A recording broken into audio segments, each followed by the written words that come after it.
Hola, hola, hola.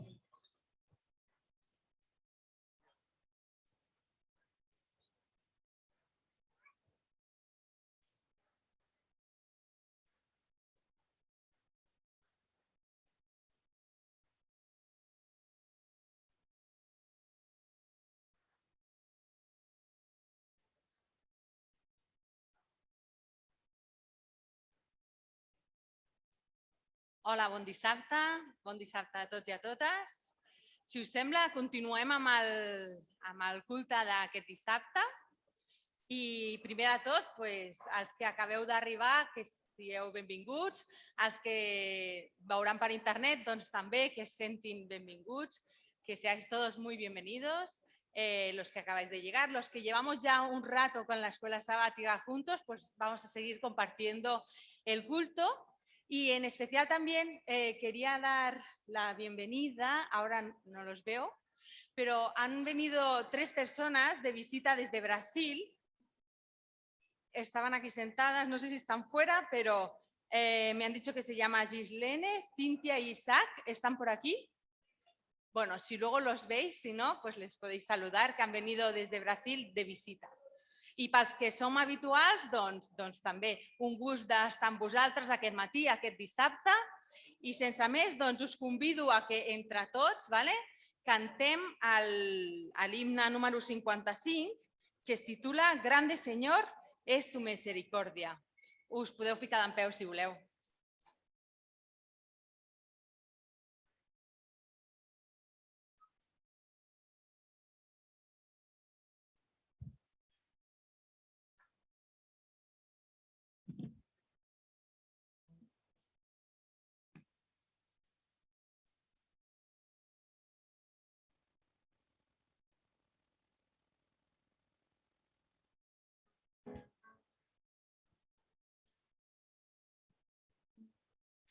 Grande Señor es tu misericordia, nunca termina ni cambia jamás.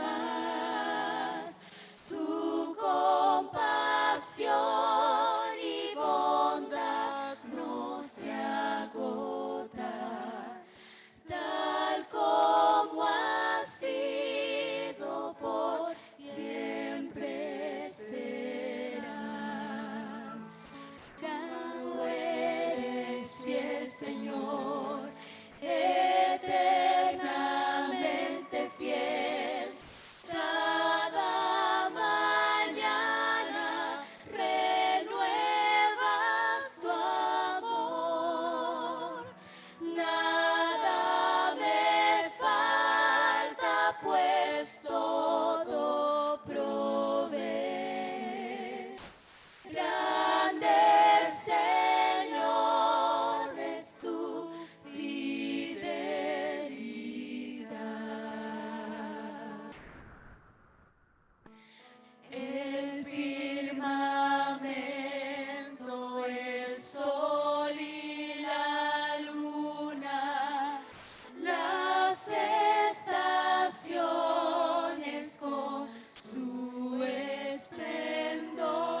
Pare del cel, gràcies, Dios mío, por este nuevo sábado. Gràcies per aquest moment de poder-nos juntar aquí a l'Església d'Urgell. Gràcies perquè, com hem cantat, tu siempre renuevas cada día tu amor por nosotros, perquè la teva fidelitat cap a nosaltres és un testimoni i un exemple perquè nosaltres també puguem seguir-lo. Gràcies per aquesta misericòrdia, com hem cantat també, que tens cap a nosaltres, no només els que estem aquí, sinó totes les persones, perquè tots som fills teus i volem correspondre també a aquest nomenament. Ajuda'ns ara que podem seguir gaudint d'aquest culte, que puguem entendre allò que llegirem en les nostres Bíblies, que puguem reflexionar, aprendre cada dia més de tu i puguem no només retenir-ho per nosaltres, sino también compartirlo con las personas que nos rodean, que podamos demostrar tu amor, tu carácter, tu fidelidad, tu misericordia con todas aquellas personas que tengamos oportunidad, no solo el día de hoy, sino todos los días, hasta que por fin podamos estar contigo. En el nombre de Jesús, amén. Convido ara als nens i a les nenes que puguin apropar-se perquè ara ve la història infantil i també a la Ivonne, que la té preparada, que pugui apropar-se. Moltes gràcies.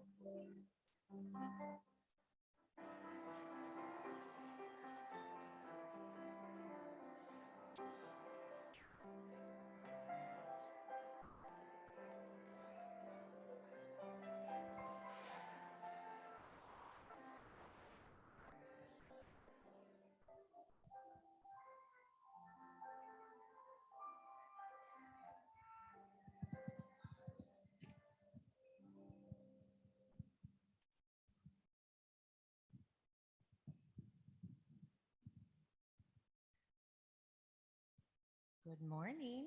Buenos días. ¿Cómo estás? Bien. You all have all gotten bigger over the summer. You're grown. Han crecido mucho este verano, los veo muy grandes.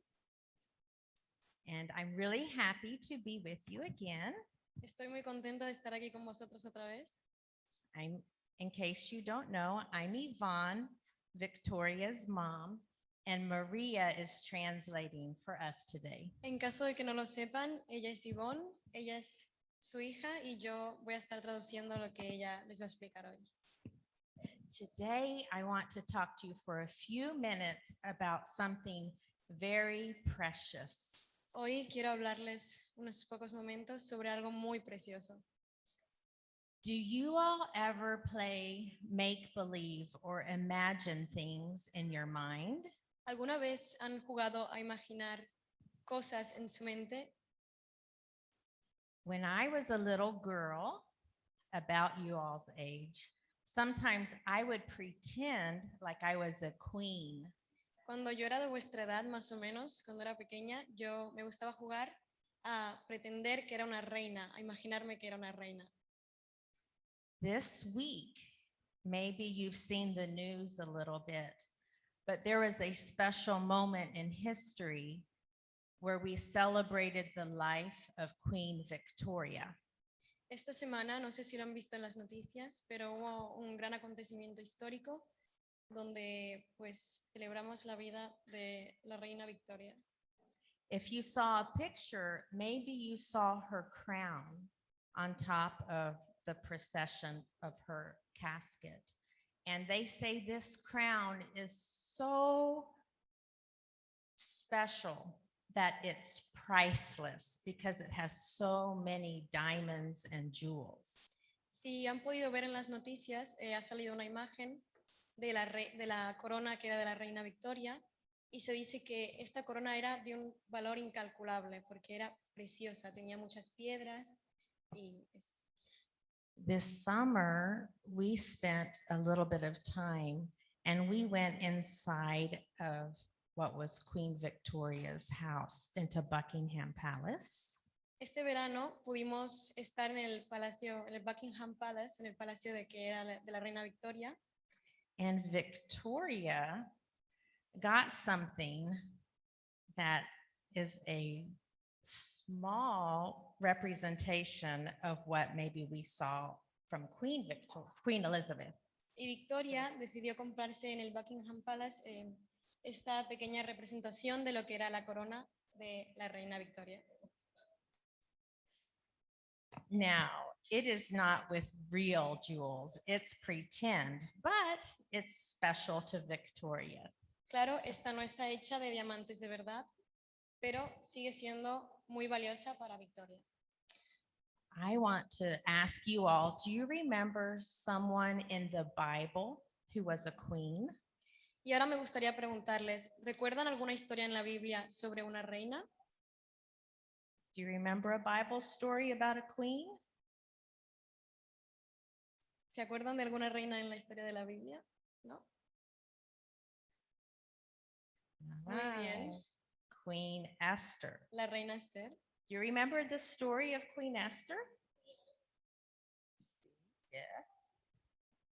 Well, in the Old Testament, in the book of Esther, En el Antiguo Testamento, en el libro de Esther, it tells the story of a little girl who was an orphan. nos cuenta la historia de una pequeña chica, de una joven que era huérfana. And there were things in the kingdom that led her to become the queen. Y pasaron unos sucesos en el reino que la condujeron a llegar a ser reina. And when she was queen, there was a law that was supposed to hurt God's people. Y cuando ella estaba en el reinado, ya era reina, decidieron poner una ley que iba a hacerle daño a la gente de Dios, o sea, al pueblo de Dios. And in Esther chapter 4, verse 14, Esther had a cousin named Mordecai who sent her a message. Y en el capítulo de Esther 4:14, ella Esther tenía un primo que le envió un mensaje al reino para hablar con ella y avisarle de que iban a herir al pueblo de Dios. And Esther chapter 4:14 says, Okay, voy a leer el capítulo de Esther 4:14 para vosotros. Pero si tú permaneces callada en este tiempo, respiro y liberación vendrá de alguna otra parte para los judíos. Mas tu casa y la de tu padre perecerán. Y quién sabe si para esta hora has llegado al reino. that was a very powerful thing for Esther to hear. Eso era una cosa muy poderosa y dolorosa para Esther, o sea, que Esther tenía que escuchar porque iban a matar a su pueblo. And so what I want to share with you all is that even though being a queen or having a crown might be precious, Y lo que quiero compartir con vosotros hoy es que incluso tener una corona o ser una reina puede ser precioso. the most precious thing on this earth is you all and your hearts for Jesus. Pero lo más precioso que puede haber en esta tierra es lo que vosotros sois para Jesús. And just like Esther had a special purpose for God's people, Y así como Esther tenía un propósito para salvar al pueblo de Dios, if you stay close to Jesus, he'll help you know what your purpose is also. si vosotros estáis cerca de Jesús, Él también os ayudará a ver cuál es vuestro propósito para ayudarle. Thank you for listening so carefully. Happy Sabbath. Gracias por escucharnos y que tengan un feliz sábado.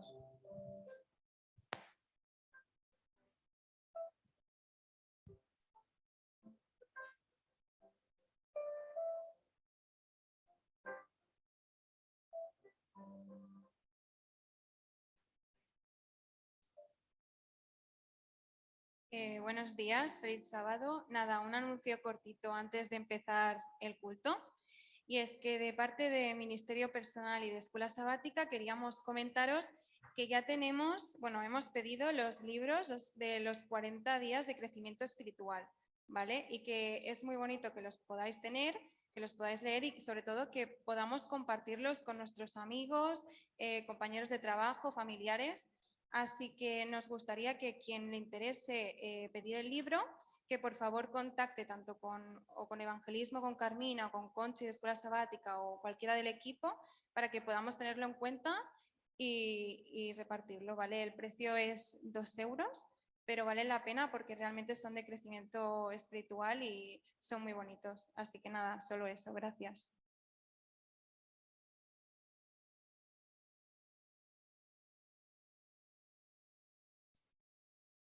Espero que nos quedemos sin libros, porque tenemos que crecer. Vamos a proceder a la segunda lectura del traslado de nuestros hermanos que leímos hace 2 semanas. Recordamos que teníamos la solicitud del hermano William Urunaga, quería irse a la iglesia de Granollers, trasladar su feligresía a la iglesia de Granollers.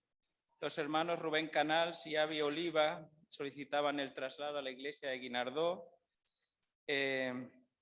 Adaya Torres solicitaba el traslado a una de las iglesias en Francia y el pastor Daniel Moreno y Noemí pedían su traslado a la iglesia de Granollers. Hemos tenido 2 semanas de reflexión y no hemos tenido ninguna consideración, así que estamos en condiciones de tomar el voto. Así que todos los miembros de esta iglesia que estén de acuerdo con el deseo que tienen estos hermanos de incorporarse a sus nuevas iglesias, que podáis levantar vuestra mano. ¿Votos a favor? Bien. ¿Votos en contra? Uy, que te he visto, No. Abstenciones no hay ninguna. Entiendo que desde hoy podemos recomendar a estos hermanos, Esther, para que puedan formar parte de su nueva feligresía y damos gracias a Dios por el tiempo que han compartido con nosotros. Un anuncio más. El día 8 de octubre, después del servicio de culto, tenemos reunión o asamblea administrativa y me gustaría mucho que hicieses planes para estar después del culto aquí. ¿Por qué es importante estar en la reunión administrativa? Porque tú amas esta iglesia, ¿verdad? ¿La amas, sí o no? ¿La amas? ¿Sí?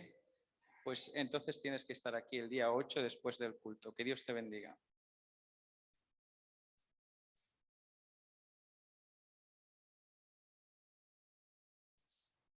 Doncs ara, si teniu les Bíblies, us convido a que les obriu. Vamos a buscar en las Biblias el versículo de Mateo, capítulo 9, versículo 13. Mateo 9, 13. Y vamos a ponernos un poco en contexto. Justo Jesús acaba de sanar a un paralítico y se encuentra a Mateo.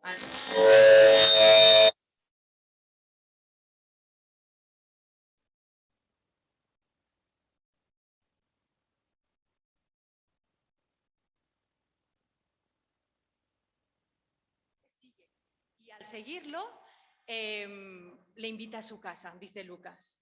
Y al invitarlo a su casa, pues también se animan otros cobradores de impuestos.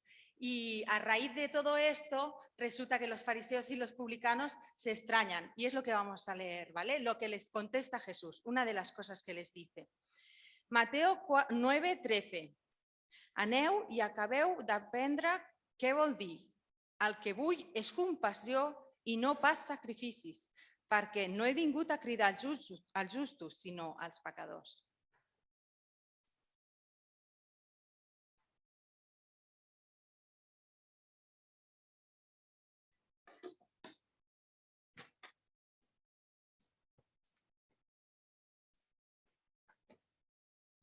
Bien, feliz sábado, hermanos. Gracias, Judith, por ese contexto del texto que hoy nosotros vamos a compartir. Jesús en muchas ocasiones en su ministerio hacía y decía cosas que nunca las hacía sin ningún sentido y sin ningún propósito. Cada palabra, cada llamado, cada gesto que Jesús mostraba, detrás tenía una intención. Y la intención era enseñar.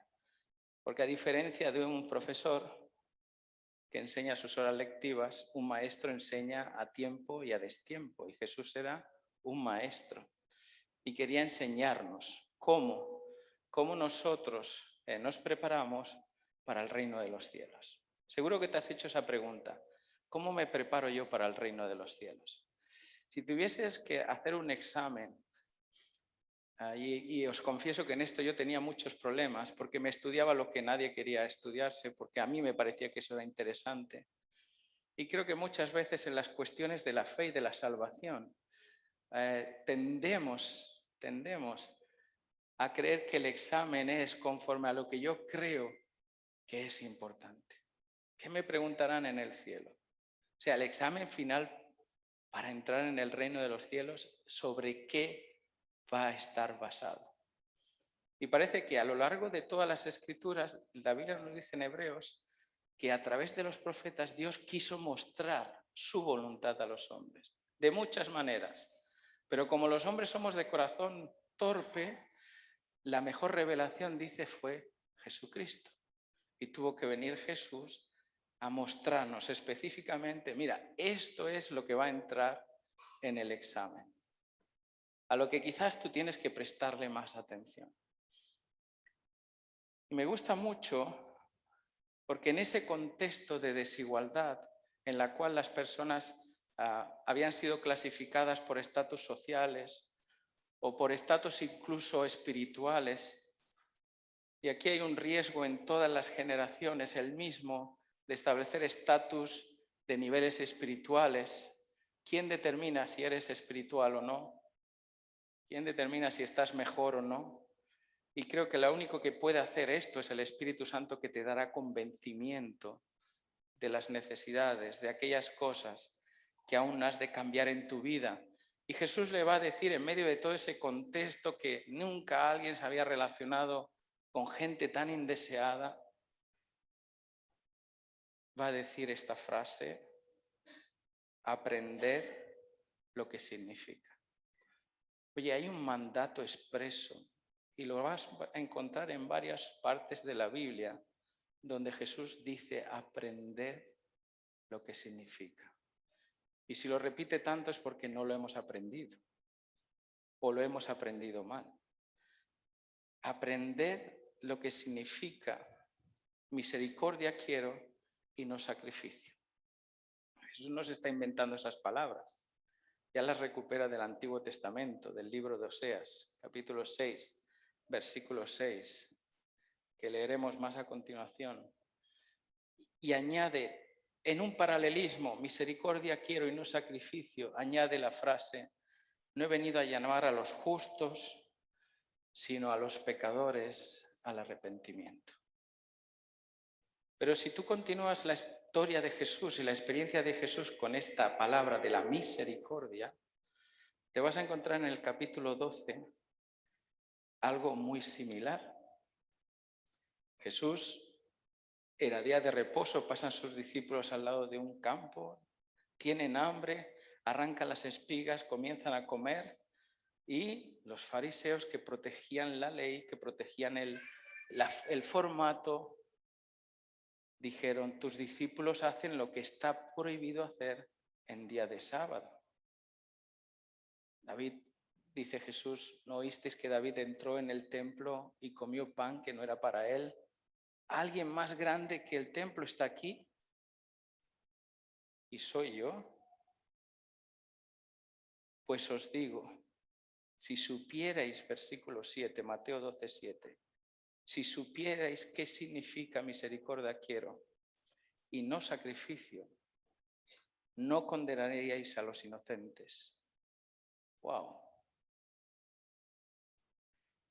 Para empezar, quiero establecer el siguiente principio. La misericordia es el principal de los atributos de Dios. Y de él manan todos los demás atributos de Dios. Tanto la justicia como el poder, como la omnipotencia, con la omnisciencia, manan de este principio, misericordia.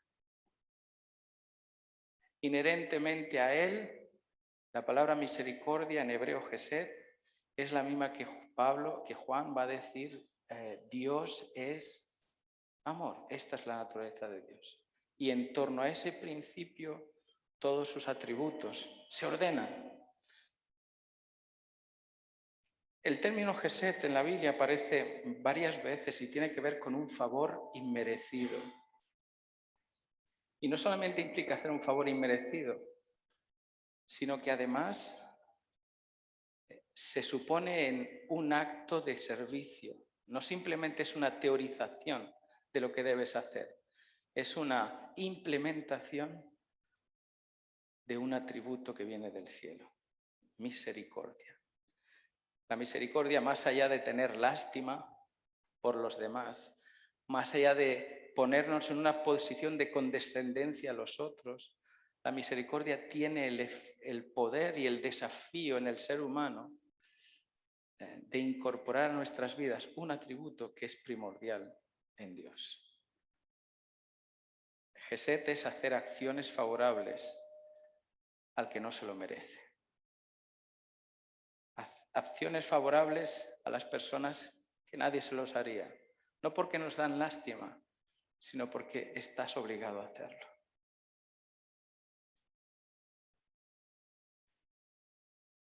La característica quizás más importante del Geset o de la misericordia es que no simplemente es un acto, es una actitud, es una vida, es una adaptación de mi carácter al carácter de Dios, en el cual mi vida no es una suma de actos misericordiosos por las personas. Dios espera que tu vida sea una vivencia, una reproducción de la misericordia de Dios en esta tierra.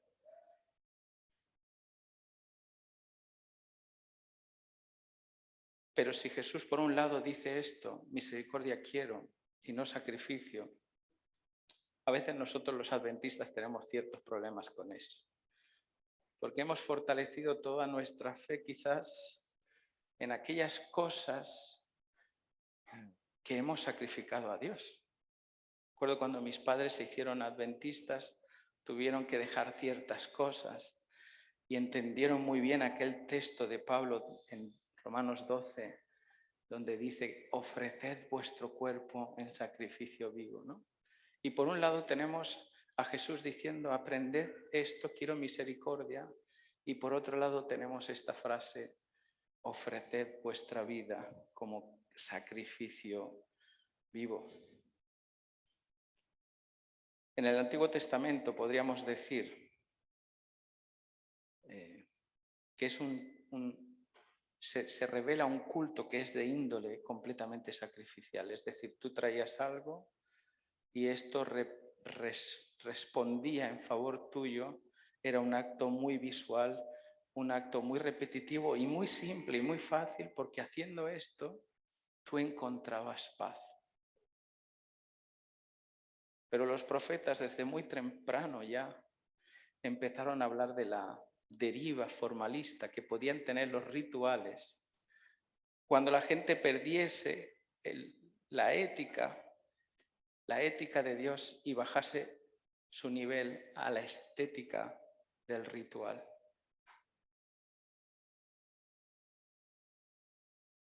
Profetas que anunciaban como Jeremías 7 del 21 al 23, en una lectura muy audaz de la historia del pueblo de Israel, llegó a afirmar esto, dice, añadid holocaustos a vuestros sacrificios y comed carnes. Yo no prescribí nada a vuestros antepasados sobre holocaustos ni sacrificios cuando los saqué de Egipto, sino que simplemente les dije, si obedecéis mi voz, yo seré vuestro Dios y vosotros seréis mi pueblo. Pero entonces, pastor, ¿cómo que no? Si el Levítico habla de los sacrificios. El texto nos dice muy claro, cuando yo te liberé de la esclavitud, no te pedí hacer nada. Simplemente que escucharas mi voz y la obedecieses. Encontramos a Samuel enfrentándose a la desobediencia de Saúl. Cuando Dios le pide a Samuel que espere más tiempo de lo previsto, cuando Saúl está a punto de ofrecer el sacrificio y no es capaz de esperar los tiempos de Dios y hace a lo que estaba escrito. Él, como representante de Israel, asume la responsabilidad y hace el sacrificio que no le correspondía. Y entonces llega Samuel y le dice, ¿acaso no se complace, Señor, en la obediencia?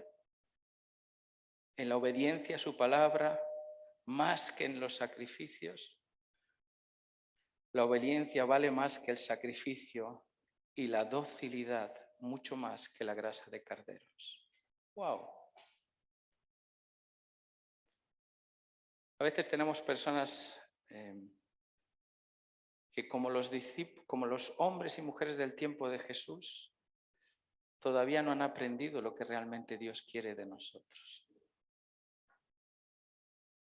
Y lo más fácil es cuando se te dice, tienes que hacer 1, 2, 3, 4. Y si tú haces 1, 2, 3 y 4, sacas un suficiente. Pero Dios nunca nos llamó a ser mediocres. Yo no creo que tú te levantes por la mañana y digas, hoy he decidido ser una persona mediocre. ¿A que no? Dios nos pide la excelencia. No te puedes conformar con el 5 raspado. Tú tienes que llegar a tener la excelencia. Y la excelencia supone un compromiso más que simplemente cumplir 4 puntos. Es mucho más eficaz en tu vida escuchar la voz de Dios y obedecerla que hacer muchas cosas para la iglesia. ¿Entiendes? Es mucho más eficaz para tu salvación escuchar la voz de Dios que venir bien vestido, que dar tu diezmo, que leer tu escuela sabática. Y no digo que eso sea malo, pero hay personas preocupadas por la estética y no con su ética relacional con Dios. ¿Cómo está tu ética relacional con Dios?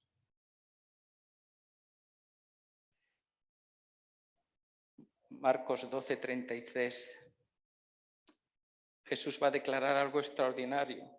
Una vez que tú has entendido la primacía de la misericordia con respecto a los sacrificios, entonces tú puedes entender este versículo, amar a Dios y al prójimo vale mucho más que los holocaustos y que los sacrificios.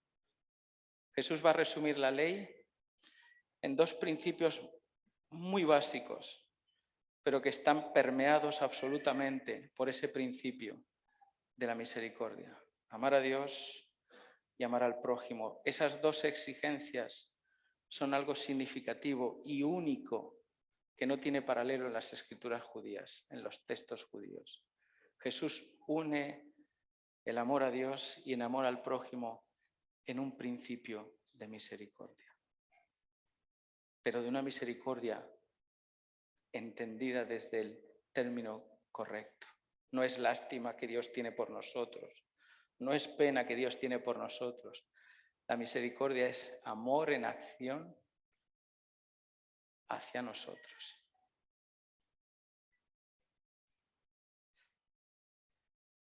Debemos aprender muchas cosas en nuestra vida. Cuando somos pequeños aprendemos a andar, aprendemos a comer, aprendemos a vestirnos. Cuando somos grandes nos cuesta aprender cosas. Es más, cuando alguien cree que está siendo enseñado, siente una falsa sensación de que lo están infantilizando. Bastante grande soy yo para tomar mis decisiones. Solo te recuerdo una cosa. Solo los que tienen un espíritu parecido al de los niños son los que entran al reino de los cielos. Necesitamos aprender toda nuestra vida. Así que tenemos que aprender también a integrar este principio de misericordia en mi vida y en mi iglesia y en mi forma de relacionarme con el Evangelio.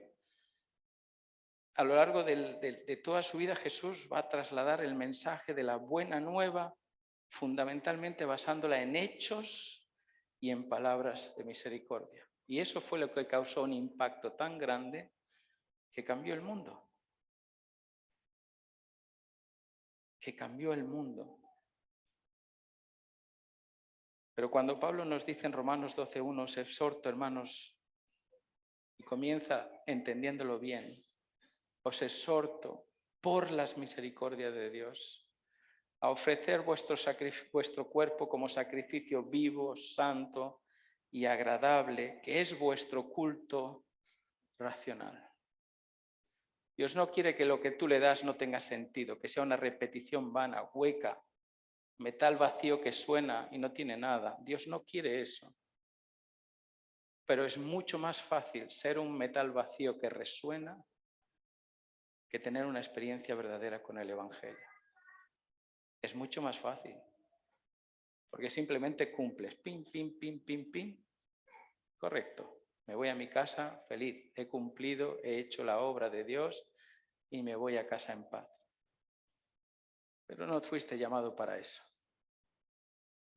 Fuiste llamado para ser sal y luz en la tierra. Sal y luz en la tierra. Así que cuando Pablo habla de esto, no se está refiriendo a víctimas sacrificadas, ¿sí? Porque el cordero antes de ser quemado era degollado. No se está refiriendo a que ese sacrificio que tú le ofrezcas a Dios sea algo muerto, algo sin sentido, ¿entendéis?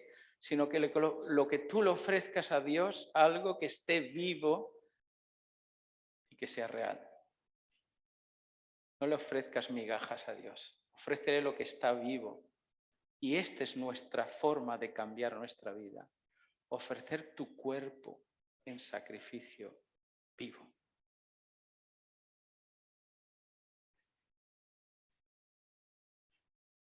Oseas 6:6 dice, no quiero sacrificios, sino que quiero misericordia y conocimiento de Dios más que holocaustos. Necesitamos conocer más a nuestro Salvador. Necesitamos conocer, y en el término de conocer bíblico no es tener un compendio de creencias, no es tener una lista de cosas a aprender. Cuando la palabra de Dios dice que el pueblo de Dios se pierde por falta de conocimiento, nosotros, el pueblo del libro, decimos, mira, no, porque la gente no lee la Biblia. Cuando no lees la Biblia te pierdes, es verdad. Pero hay un riesgo en leer la Biblia y no conocer al autor de la Biblia. ¿Entiendes? Dios nos está llamando a algo más profundo, más íntimo y más verdadero, que rompe las formas y las estructuras y que puede transformar hasta tus propias creencias. Las creencias son ideas memorizadas que tenemos acerca de cómo es el mundo y de cómo debemos actuar sobre ese mundo. Y pensamos que lo que yo creo es lo que es verdad. Pero no siempre es así. Tus creencias solamente manifiestan tu realidad. Y a veces tu realidad no es la verdad.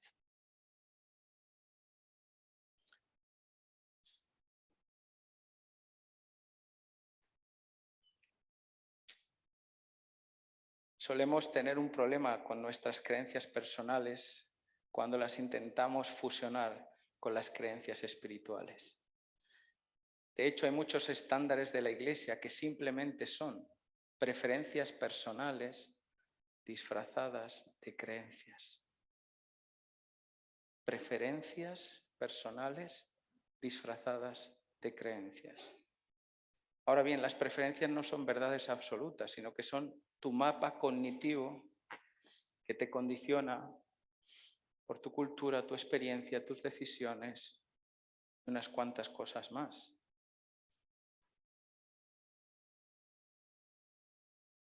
Sin embargo, la vida es mucho más real, es mucho más análoga, está viva. No todo es blanco o negro, ¿entendéis? Entre el blanco y negro en un mundo de pecado hay muchas escalas de colores. Y siempre hemos dicho, Satanás está en esos grises. Satanás está en esos grises. Pero la obra de Dios todavía no ha acabado en cada uno de nosotros. Podemos tender a la luz o podemos caer a la oscuridad más absoluta.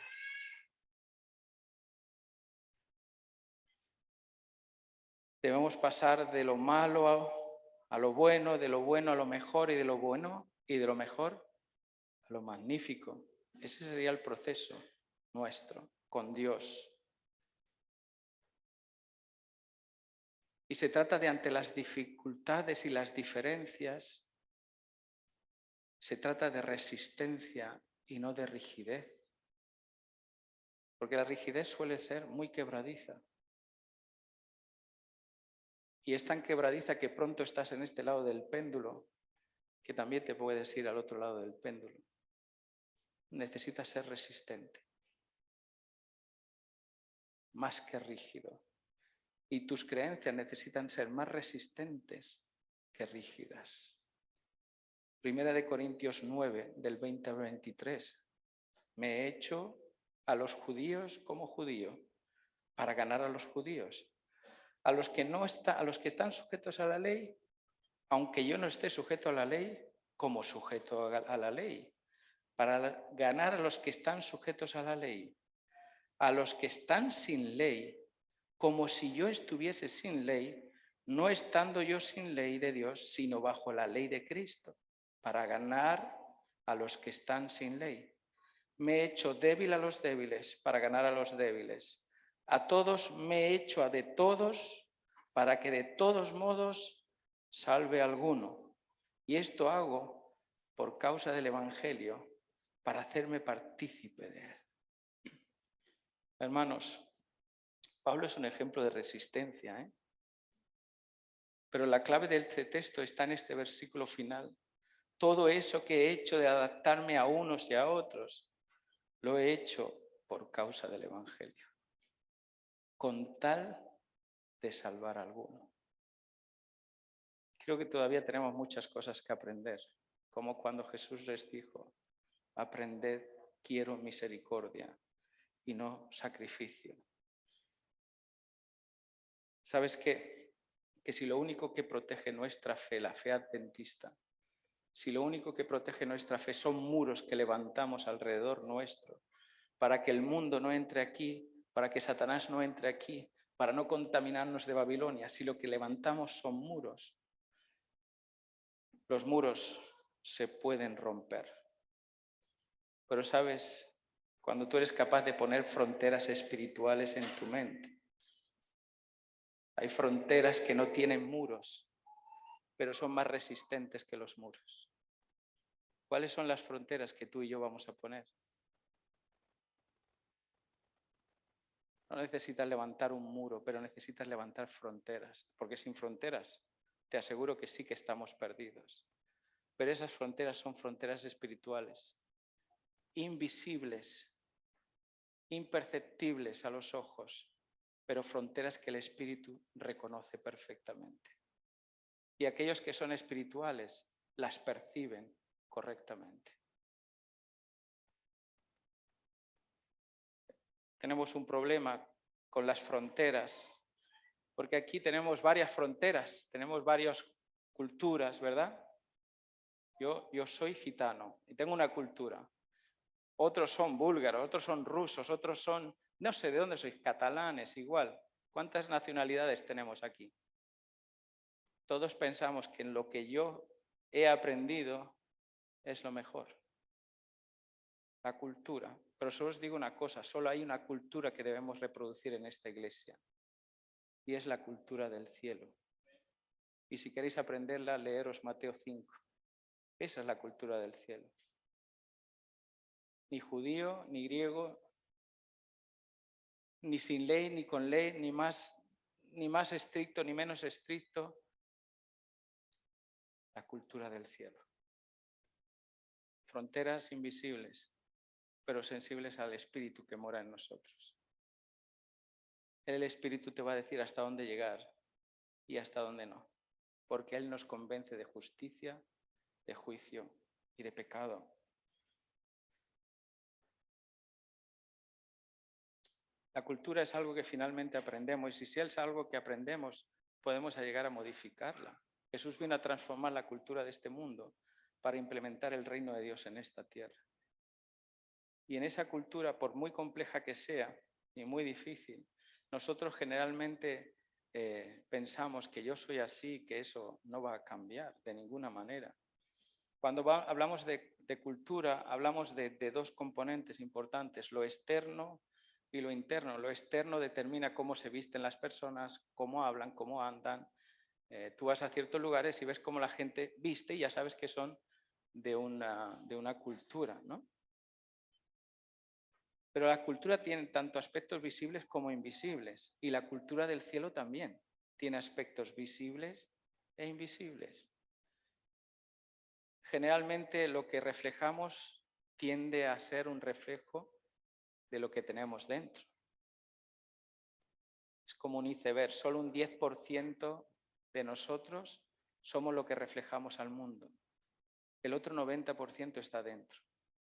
Pero si ese 90% no es otra cosa que Jesucristo, tú no estarás reflejando lo que es correcto.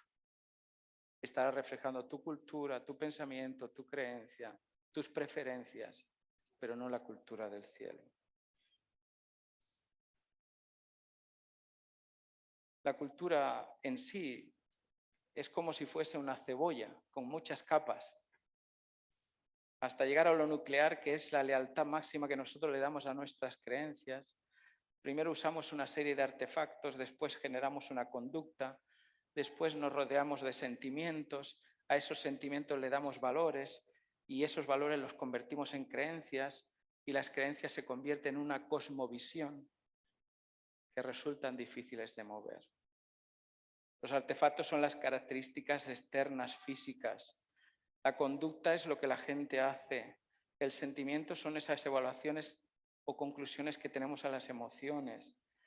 Los valores son las evaluaciones que hacemos de esos sentimientos, si son buenos, si son malos, si es pecado o no es pecado.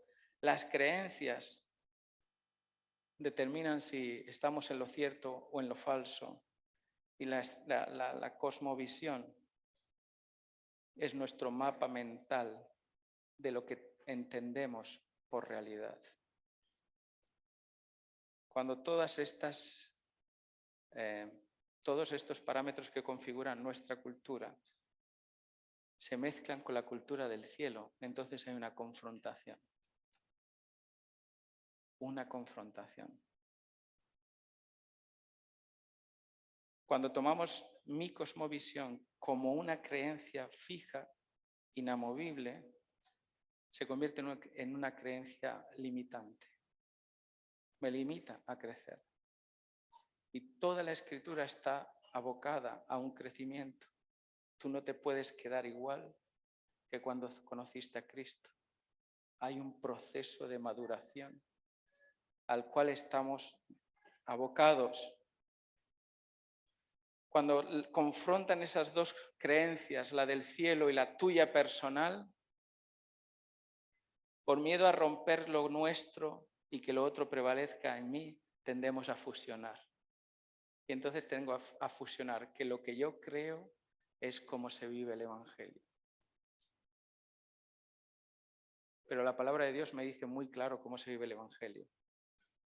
En verdad, en espíritu, es como se vive el Evangelio. En verdad y en espíritu. Cuando nuestras creencias nos mantienen atrapados de formas inflexibles, nos pueden llegar a dogmatizar. Y cuando el dogma se arraiga en nosotros, se convierte en tradición. Y los seres humanos tenemos un problema con la tradición. Cada vez que levantamos la tradición acaba pensando mucho más que la verdad. Isaías 5:20, hay de los que a lo malo dicen bueno y a lo bueno malo, que hacen de la luz tinieblas y de las tinieblas luz, que oponen lo amargo a lo dulce y lo dulce por amargo. ¡Wow! ¡Qué texto más impresionante! Generalmente lo usé por mucho tiempo en mi vida, solamente quedándome con la primera parte de ese versículo. A lo malo llaman bueno. No, es que cualquier cosa está permitida en la iglesia, a lo malo llaman bueno. Pero ¿sabes que el texto continúa? Y dice, también hay un problema cuando yo a lo bueno lo llamo malo. ¿Quién me va a librar a mí de equivocarme en eso? Que el Espíritu me ayude. Que el Espíritu ponga mis fronteras y que modifique mi cosmovisión para que la verdad de Dios permanezca en mí. Porque ¿sabes qué? La verdad no es un compendio de cosas que yo acepto. La verdad es una persona. Así de claro, la verdad es una persona. Jesús va a decir eso.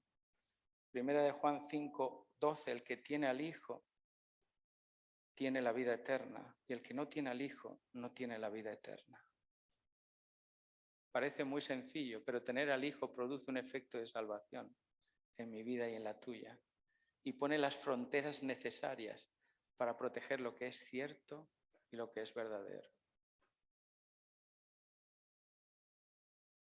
Aprendemos de Mateo 9:12 que la misericordia de Dios produce arrepentimiento en nosotros. Aprendemos de Mateo 12:7 que la misericordia no condena. De Oseas 6 aprendemos que la misericordia es conocimiento de Dios. Y como conocimiento de Dios, Jeremías 31 dice, les daré mi ley en su mente, las escribiré en su corazón, les seré a ellos por Dios y ellos me serán por pueblo, y no enseñará más ninguno a su prójimo diciendo, conoce a Jehová. ¿Sabes por qué? Dice el profeta, porque todos me conocerán desde el más pequeño hasta el más grande. ¿Y qué es lo que conocerán de Dios? Desde el más pequeño hasta el más grande. Versículo 34. Que perdono la maldad de ellos y no me acuerdo más de sus pecados. Esto es lo que el mundo tiene que aprender. Que la misericordia de Dios no me deja como está, produce arrepentimiento. Que la misericordia de Dios tiene que ver con la relación que yo tengo con Dios y con su palabra. Y que la misericordia de Dios no condena. Por lo tanto, yo no debería condenar. ¿Sabes qué?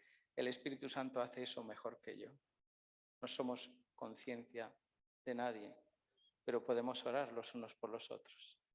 Y si tú ves que yo me estoy yendo para un lado, puedes orar por mí.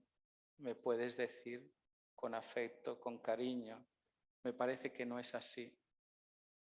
Pero dejémoslo en que me parece que no es así. Oremos para que el Señor nos dé luz para encontrar las fronteras espirituales que el Espíritu ponga en nosotros. Lucas 6, del 36 al 38, aprendemos que la perfección del hombre está en la misericordia.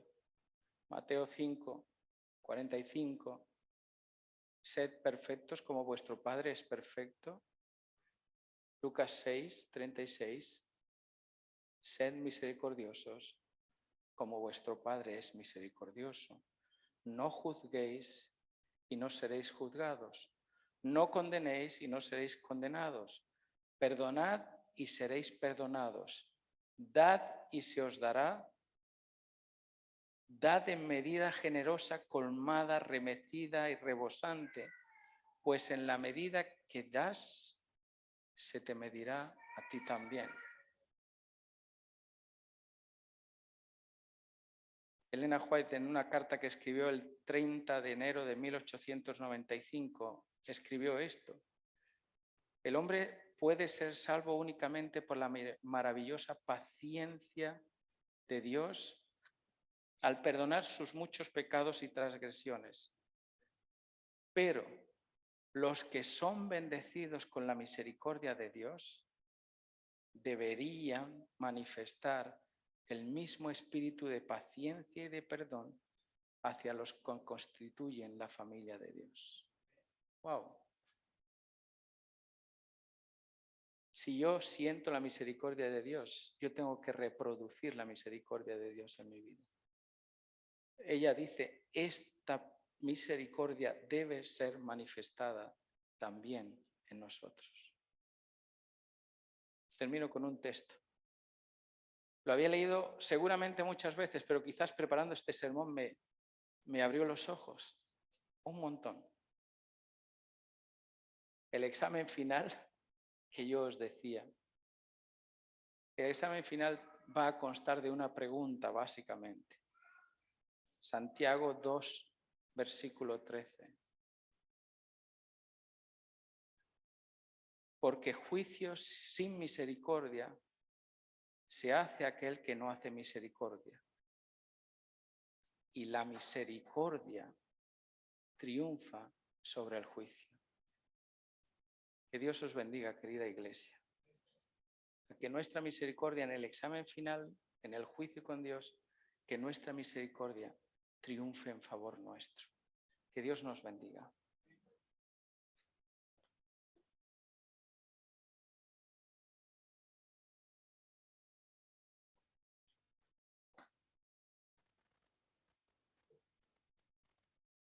Bueno, ahora es el momento de recoger los diezmos y las ofrendas. Y antes quiero leer un texto que nos dicen en 2 de Corintios 9:7. Cada uno dé como propuso en su corazón, no con tristeza ni por necesidad, porque Dios ama al dador alegre.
Bueno, para finalizar vamos a cantar todos juntos el himno número 92, Brilla Jesús. Cantémoslos con alegría.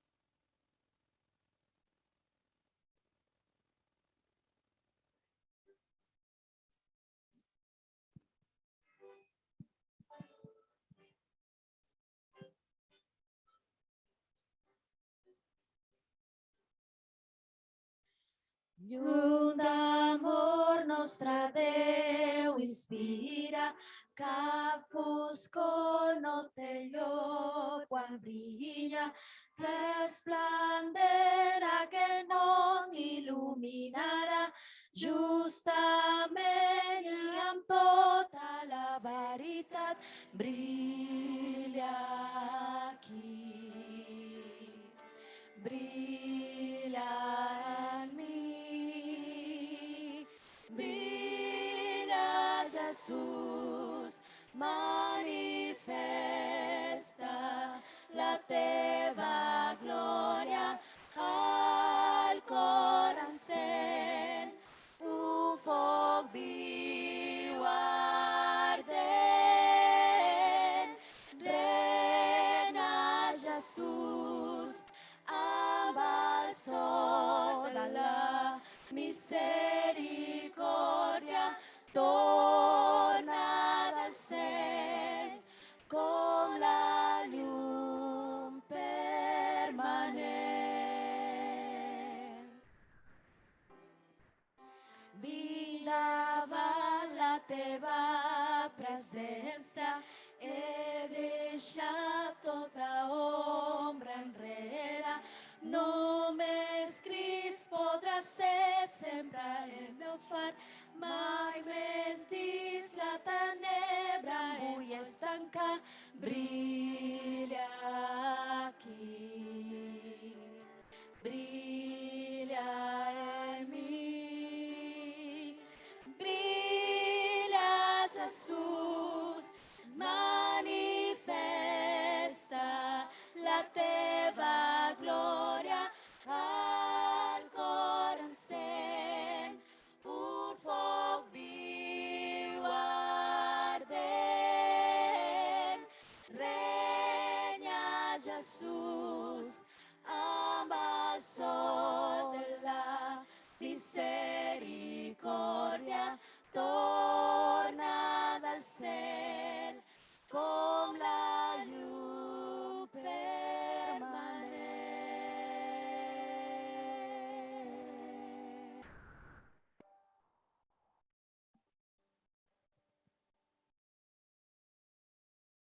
Amado Padre, Señor, ayúdanos a ser luz, a reproducir esa luz en esta tierra que representa un Dios amoroso, misericordioso, que está esperando, Señor, el arrepentimiento en nuestro corazón. Señor, ayúdanos a ser una iglesia que refleje ese carácter.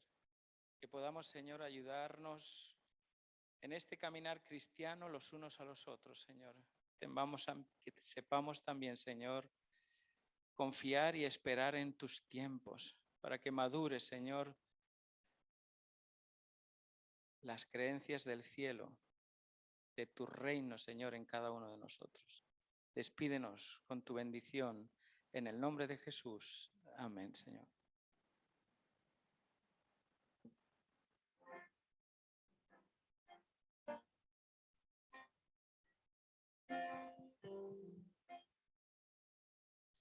Una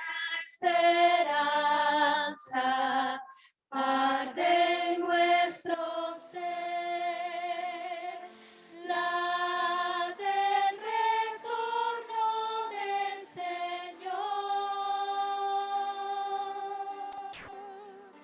Esta es la fe que solo Cristo da. Las promesas del Señor. Muy cercano el tiempo está cuando